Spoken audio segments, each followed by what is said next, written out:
प्यारे विद्यार्थियों, नेक्स्ट अपना टॉपिक है राजस्थान का एकीकरण। वैसे तो सभी बच्चे जो भी पढ़ाई कर रहे हैं, तैयारी कर रहे हैं, उन्होंने सबने रट लिए होंगे ये टॉपिक, क्योंकि महत्वपूर्ण टॉपिक है। यहाँ से बार बार क्वेश्चन आते हैं, पर हम क्वेश्चन के साथ उनकी डिटेल भी देखते हैं, ठीक है। और कुछ नए प्रश्न भी ऐड हुए हैं, वो भी सारे हम देखेंगे। तो देखते हैं, राजस्थान के एकीकरण से पूर्व राजस्थान में कितनी रियासतें थी तो और ठिकाने थे? 19 रियासतें और 3 ठिकाने थे। राजस्थान में 19 रियासतें कौन कौन सी थी? अलवर, भरतपुर, धौलपुर, करौली, उदयपुर, बांसवाड़ा, डूंगरपुर, प्रतापगढ़, शाहपुरा, कोटा, बूंदी, झालावाड़, किशनगढ़, टोंक, जयपुर, जोधपुर, बीकानेर, जैसलमेर और सिरोही। तो ये ध्यान रखना है आपको। 19 रियासतें थी, 3 थे ठिकाने। कुशलगढ़ जो बांसवाड़ा में आता है, लावा जो टोंक में आता, एकीकरण के समय जयपुर में था, नीमराणा, कोटपुतली, बहरौड़ जिला जो एकीकरण के समय अलवर में था, और एक है केंद्र शासित प्रदेश जो कि अजमेर मेरवाड़ा अस्तित्व में एकीकरण के समय आया, ठीक है। तो ये आपको ध्यान रखना है। नेक्स्ट है, स्वतंत्रता प्राप्ति के समय राजस्थान में क्षेत्रफल की दृष्टि से सबसे बड़ी रियासत कौन सी थी? तो मारवाड़ थी। सबसे छोटी पूछे तो शाहपुरा भिलवाड़ा, सबसे नवीन रियासत पूछे तो झालावाड़, और सबसे प्राचीन रियासत पूछे तो मेवाड़, ठीक है। वैसे ये सारे टॉपिक आपने रट रखे होंगे अच्छे से। मत्स्य संघ का उद्घाटन कब हुआ? 18 मार्च 1948, ठीक है। कहीं कहीं 17 भी मिलेगा, वो भी सही है। प्रथम चरण में 4 रियासतों, जो कि अलवर, भरतपुर, धौलपुर, करौली, हम ABCD से रट लेते हैं इसको, ठीक है, को मिलाकर क्या बना? मत्स्यसंघ बना, जिसका निर्माण कब हुआ? 18 मार्च 1948 को हुआ। किसके नाम पर किया गया? KM मुंशी के नाम पर किया गया। अब राजस्थान पोर्टल या विधानसभा की साइट के अनुसार अगर देखें तो ये कब हुआ? 17 मार्च 1948 को हुआ। दोनों अगर आती है डेट तो दोनों में से दोनों सही हैं, ऑप्शन में एक ही आएगी, ठीक है, दोनों में से कोई। फिर प्रथम चरण का उद्घाटन किसने किया? तत्कालीन कैबिनेट मंत्री जो थे NV गाडगिल, नरहरि विष्णु गाडगिल ने किया था, ठीक है। राजस्थान एकीकरण प्रक्रिया के समय मत्स्य संघ की वार्षिक आय कितनी थी? 184 लाख थी, और क्षेत्रफल कितना था? 12,000 वर्ग किलोमीटर था। फिर मत्स्य संघ का उपराज प्रमुख किसे नियुक्त किया? तेज सिंह को नियुक्त किया गया था। और उस समय करौली के महाराजा गणेश पाल को उपराज्य प्रमुख बनाया गया था। फिर उल्लेखनीय है कि कालांतर में उसके बाद यानी कुछ समय बाद अलवर के शासक तेज सिंह को बनाया गया, क्या? वहां का उपराज्य प्रमुख बनाया गया, ठीक है। और रियासती विभाग ने संघ का प्रशासन चलाने के लिए एक प्रशासक की नियुक्ति कर दी। मत्स्य संघ के प्रशासन को चलाने के लिए गठित एक मंत्रिमंडल था। उसके अंग कौन कौन से थे, यानी कौन कौन शामिल थे? तो मास्टर भोलानाथ, चिरंजी लाल शर्मा, डॉक्टर मंगल सिंह, ठीक है। डिटेल देखते हैं। मत्स्य संघ के प्रधानमंत्री शोभाराम कुमावत जो कि अलवर से थे। मंत्रिमंडल में जुगल किशोर चतुर्वेदी जो भरतपुर से थे। मास्टर भोलानाथ अलवर से थे। गोपीलाल यादव और डॉक्टर मंगल सिंह धौलपुर से थे, और चिरंजी लाल शर्मा करौली से थे। तो ये भी याद रखना है, क्योंकि अब तो जिले पूछ सकते हैं, ठीक है। क्वेश्चन पैटर्न टफ है, आप जानते हैं सभी बच्चे कि क्वेश्चन पैटर्न बहुत टफ है, अब सीधा नहीं पूछेंगे। नेक्स्ट देखते हैं। 14 फरवरी 1948 को भारत सरकार ने भरतपुर प्रशासन पर अधिकार करके भरतपुर राज्य का प्रशासक नियुक्त किया। किसको? SN सप्रू को। ध्यान रखना है, SN सप्रू का नाम कहाँ आएगा? भरतपुर से आएगा, ठीक है। क्यों? 14 फरवरी 1948 को भारत सरकार ने क्या किया? भरतपुर प्रशासन पर अधिकार करके भरतपुर राज्य का प्रशासक नियुक्त कर दिया, SN सप्रू को। फिर डिटेल देखते हैं, क्यों हुआ ऐसा? क्योंकि जो भरतपुर था उसके महाराजा जो थे, उन्होंने 15 अगस्त को जब देश आज़ाद हुआ था, स्वतंत्रता दिवस मनाया गया, लेकिन उन्होंने क्या किया? 15 अगस्त को स्वतंत्रता दिवस नहीं मनाया। अतः उन्हें दिल्ली बुलाकर सुझाव दिया कि भरतपुर प्रशासन भारत सरकार के अधीन कर दें। और 14 फरवरी 1948 को राय बहादुर सूरजमल के नेतृत्व में भरतपुर राज्य के मंत्रिमंडल ने त्यागपत्र दे दिया और SN सप्रू को भरतपुर राज्य का प्रशासक नियुक्त कर दिया, ठीक। बाद में भरतपुर के शासक को आरोप मुक्त भी कर दिया गया था। तो भरतपुर जो था जिला, उसने क्या किया था? 15 अगस्त को स्वतंत्रता दिवस न मनाकर राज्य स्वतंत्र नहीं करना चाह रहा था, लेकिन उन्हें क्या किया? सरकार के अधीन करने के लिए दिल्ली बुलाकर सुझाव दिया गया वहां के महाराजा को। नेक्स्ट है, राजस्थान संघ का निर्माण 25 मार्च 1948 को हुआ, ठीक है। राजस्थान संघ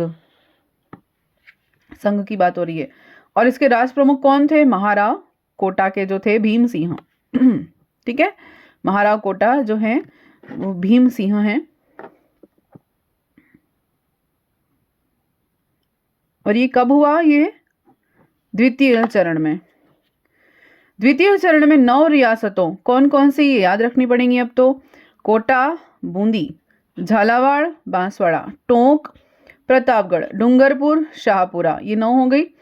तो अब क्या हो सकता है, क्वेश्चन में कोई भी एक जिला उठा के पूछ लेते हैं कि इसका जो निर्माण है वो कौन से संघ में ये शामिल हुए, मतलब कौन से चरण में शामिल हुए। ठीक है, और स्टेटमेंट वाले क्वेश्चन आते हैं, 4-5 एक स्टेटमेंट देके और फिर पूछ लेते हैं। तो और एक ठिकाना कौन था, कुशलगढ़ का संघ का। इन ये जो 9 रियासतें और एक ठिकाना ये कब मिले राजस्थान संघ में, या एकीकरण में कब शामिल हुए, दूसरे चरण में शामिल हुए कब, 25 मार्च 1948 को, और उसको क्या कहा, राजस्थान संघ कहा। तो 25 मार्च 1948 को राजस्थान संघ के नाम से बनाया गया। ठीक है, इस संघ की राजधानी किसको रखी, द्वितीय चरण में राजधानी कौन सी थी, कोटा। राज प्रमुख कोटा के महाराव भीम सिंह, प्रधानमंत्री गोकुललाल असावा बनाए गए। इस संघ का उद्घाटन किसने किया, वहां के कैबिनेट मंत्री उस समय कौन थे, NV गाडगिल, वही नरहरि विष्णु गाडगिल। फिर विलय पत्र पर हस्ताक्षर करते समय किसने कहा कि मैं अपने डेथ वारंट पर हस्ताक्षर कर रहा हूं, तो ये किसने कहा था, बांसवाड़ा के महारावल चंद्रवीर सिंह ने कहा था। ठीक है, राजस्थान निर्माण के तृतीय चरण में, द्वितीय चरण की बात हो गई, तृतीय चरण का नाम क्या था, संयुक्त राजस्थान। ठीक है, संयुक्त राजस्थान द्वितीय में था, सॉरी, उसमें राजधानी को किसको बनाया गया, तृतीय चरण में राजधानी किसको बनाया गया, उदयपुर को बनाया गया। फिर तृतीय चरण में पूर्व राजस्थान में उदयपुर का विलय कब हुआ, डिटेल देखते हैं। 18 अप्रैल 1948 को विलय हुआ, और इसको क्या नाम दिया, संयुक्त राजस्थान नाम दिया तीसरे चरण में। द्वितीय में तो ये हो गया राजस्थान संघ, उसमें शामिल कर दिया। तृतीय में किसको, उदयपुर को, तो क्या बन गया, संयुक्त राजस्थान। कब किया, 18 अप्रैल 1948 को किया। इसकी राजधानी कौन थी, उदयपुर थी। फिर राज प्रमुख कौन बने, उदयपुर शासक भूपाल सिंह बने। प्रधानमंत्री कौन बने, माणिक्यलाल वर्मा। और इसका उद्घाटन 18 अप्रैल को हुआ, जवाहरलाल नेहरू ने किया, ये ध्यान रखना है। एकीकरण के तीसरे चरण में संयुक्त राजस्थान के साथ किस राज्य को जोड़ा गया, मेवाड़ या उदयपुर को जोड़ा, ध्यान रखना है। वृहद राजस्थान का उद्घाटन कब हुआ, 30 मार्च 1949 को किया गया। किसने किया, वल्लभ भाई पटेल ने। राम मनोहर लोहिया की अध्यक्षता में राजस्थान आंदोलन समिति के प्रयासों से क्रियान्वित चतुर्थ चरण में जयपुर, जोधपुर, बीकानेर, जैसलमेर, ये बड़ी बड़ी जितनी भी रियासतें थी ना, विशाल रियासतें, उन सबको कब शामिल किया गया, चतुर्थ चरण में। ठीक है, 1 2 3 4 रियासतें, और चरण भी चौथा, से ध्यान रख लेना। और किस में विलय किया गया, संयुक्त राजस्थान में विलय किया गया, और क्या बना, वृहद राजस्थान नामक संघ का निर्माण किया गया। कब, 30 मार्च, जब राजस्थान दिवस मनाते हैं ना, तो अब तो राजस्थान दिवस भी 30 मार्च को नहीं मनाते, अब कब मनाएंगे, जब हिंदू नववर्ष आता है ना, तब मनाते हैं। हिंदू नववर्ष जो चैत्र का पहला दिन है ना, चैत्र मास का पहला दिन जो होता है, जो नवरात्रि स्थापना हम करते हैं, वो दिन राजस्थान दिवस मनाया जाएगा। ये भी आपको ध्यान रखना है, चेंज हुआ है। ठीक है, तो ये हो गया। नेक्स्ट क्वेश्चन है, राजस्थान में राज्यपाल का पद राज प्रमुख का उत्तरवर्ती है। ठीक है, यानी राज्य प्रमुख के पद को समाप्त करके क्या बनाया गया, राज्यपाल का पद बनाया गया। 30 मार्च 1949 को जब वृहद राजस्थान का गठन किया गया, तब राज प्रमुख कौन थे, सवाई मानसिंह, ध्यान रखना है, सवाई मानसिंह थे पहले, सवाई मानसिंह भी कौन, द्वितीय। कब, 30 मार्च 1949 को, जब हमारा पहला राजस्थान जो गठित हुआ, वृहद राजस्थान का गठन हुआ। ठीक, राजस्थान के प्रथम महाराणा प्रमुख कौन थे, उदयपुर के महाराणा भूपाल सिंह। राजस्थान के प्रथम महाराजा प्रमुख कौन थे, प्रथम महाराजा प्रमुख, ये तो राज प्रमुख हो गए, ये ध्यान रखना है, ये तो है राज प्रमुख, और ये कौन है, महाराणा भूपाल सिंह महाराजा प्रमुख, ध्यान रखना है। फिर है 1949 में वृहद राजस्थान का प्रधानमंत्री किसे बनाया गया, तो वृहद राजस्थान के प्रधानमंत्री कौन बने, हीरालाल शास्त्री। समिति जिसने की जयपुर को राजस्थान की राजधानी बनाने की सिफारिश की कौन थी, सत्यनारायण राव समिति। ठीक है,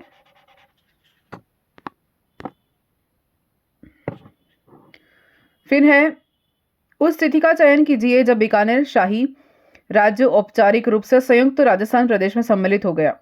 तो वो तारीख कौन सी थी? 7 अप्रैल 1949। क्या पूछ रहे हैं? उस तिथि का चयन कीजिए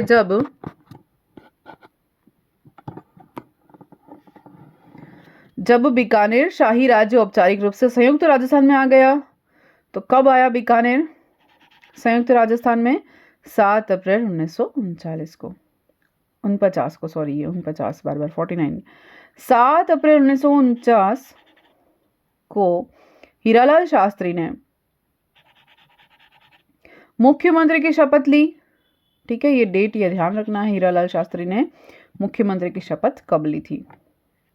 तो ये चौथे चरण की बात हो रही है।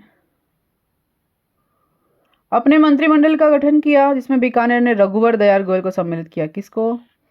बीकानेर ने किसको अपना मंत्रिमंडल में किसको गठित किया? रघुवर दयाल को शामिल किया।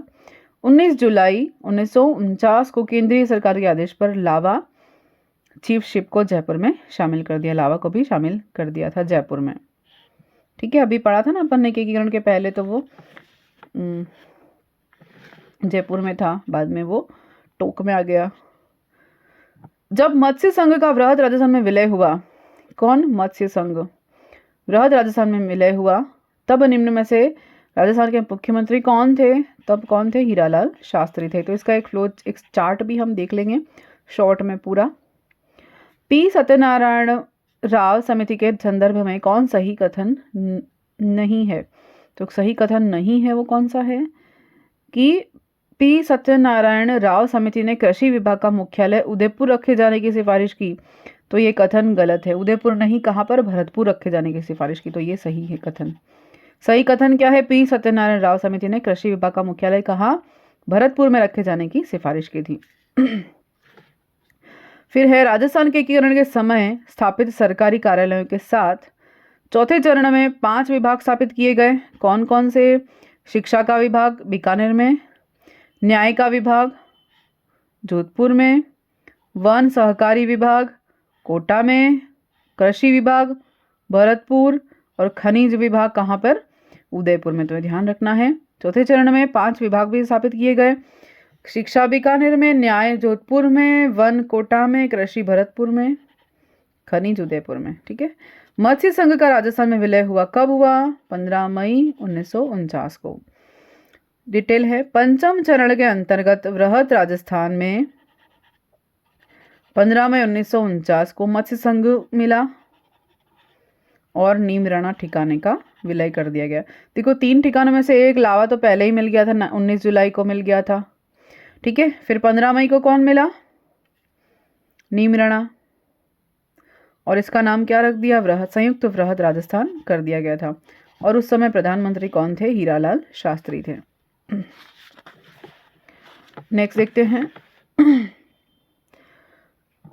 शंकरराव देव समिति का गठन धौलपुर और भरतपुर राज्यों की जनता की इस बात के लिए राय जानने के लिए किया गया कि वे राजस्थान में या उत्तर प्रदेश में मिलना चाहते हैं, दोनों में से किस में मिलना चाहते हैं। तो इस समिति में अध्यक्ष सहित कितने सदस्य थे? तो कितने थे? 3। कौन सी समिति की बात कर रहे हैं? शंकरराव देव समिति। गठन क्यों हुआ? धौलपुर और भरतपुर राज्यों की जनता की राय जानने के लिए कि वो उत्तर प्रदेश में मिलना चाहते हैं या राजस्थान में। तो आपको पता होगा धौलपुर भरतपुर 2 ऐसे राज्य हैं जिनकी सीमा जो है वो उत्तर प्रदेश से भी मिलती है, मध्य प्रदेश से भी मिलती है। ठीक है, ये ध्यान रखना है। और तो फिर कितने सदस्य गठन हुआ? उसमें समिति में सदस्य कितने थे? 3 अध्यक्ष के साथ, यानी 1 अध्यक्ष और 2 सदस्य। अब डिटेल है।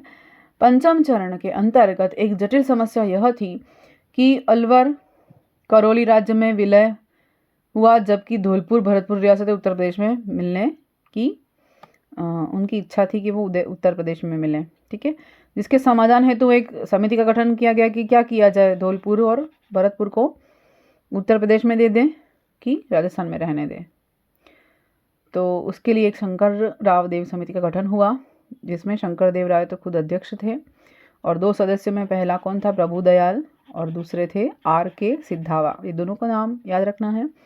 तो इन समिति ने क्या मतलब कि निष्कर्ष निकाला उन्होंने, क्या कहा, उनकी सिफारिशों पर क्या हुआ, मत्स्य संघ को वृहद राजस्थान में विलय कर दिया गया। तो शंकर राव देव समिति की सिफारिश पर ही मत्स्य संघ यानी अलवर, भरतपुर, धौलपुर, करौली जो अपने ABCD हैं उनको किस में मिला दिया, वृहद राजस्थान में मिला दिया था। ठीक है, 5वें चरण में। तो याद रखना है चतुर्थ चरण में कौन थे, चौथे चरण में तो बड़ी बड़ी रियासतें थी, बीकानेर, जैसलमेर, जोधपुर, है ना। अब है राजस्थान एकीकरण में भरतपुर, धौलपुर रियासतों का पर जनता की राय जानने के लिए कमेटी का गठन किया गया। और कौन सदस्य थे, तो कमेटी कौन सी थी, शंकर राव देव समिति अध्यक्ष थे, RK सिद्धावा सदस्य थे, प्रभुदयाल भी उनके सदस्य थे। मत्स्य संघ का कौन सा राज्य जनता के बहुमत के आधार पर उत्तर प्रदेश के साथ विलीनीकरण को तैयार था, तो कौन जाने को तैयार था, धौलपुर जो था वो उत्तर प्रदेश के साथ जाने को तैयार था। ठीक है, किस चरण में, अलवर, धौलपुर, भरतपुर, करौली का वृहद राजस्थान मिले, वो 5वें चरण में अभी देखा अपन ने। मत्स्य संघ को वृहद राजस्थान में हिस्सा बनाने के लिए गठित समिति कौन सी थी, शंकर राव देव समिति थी। आजादी के समय राजस्थान राज्य भारतीय संविधान के अनुसार किस श्रेणी का था, तो कौन सी कैटेगरी, 2nd कैटेगरी का, द्वितीय श्रेणी का। षष्ठम चरण के अंतर्गत 26 जनवरी 1950 को, छठा चरण कब है, 26 जनवरी 1950 को सिरोही जिले का कुछ भाग संयुक्त राजस्थान में मिला, संयुक्त वृहद में मिला, और राजस्थान का माउंट आबू और दिलवाड़ा क्षेत्र बंबई को दे दिया गया। ठीक है, इस संयुक्त वृहद राजस्थान संघ का नाम क्या रखा, राजस्थान रखा छठे चरण में, और इसको कौन सी कैटेगरी का, ख श्रेणी राज्यों में स्थान दिया। राजस्थान में राज्य प्रमुख का पद कब समाप्त हुआ, 1 नवंबर 1956 को। ठीक है, यानी अंतिम जो चरण था ना उसमें राज्य प्रमुख का पद समाप्त करके क्या बनाया गया, राज्यपाल का पद बनाया गया। इसके अगला पार्ट हम अगले वीडियो में देखेंगे। ठीक है, इसके साथ ही कंटिन्यू करूँगी। तो यहाँ पर हमने 4th नंबर पेज तक देखा है। ठीक है, इसके बाद में अगले वीडियो में आपको बताती हूँ। धन्यवाद।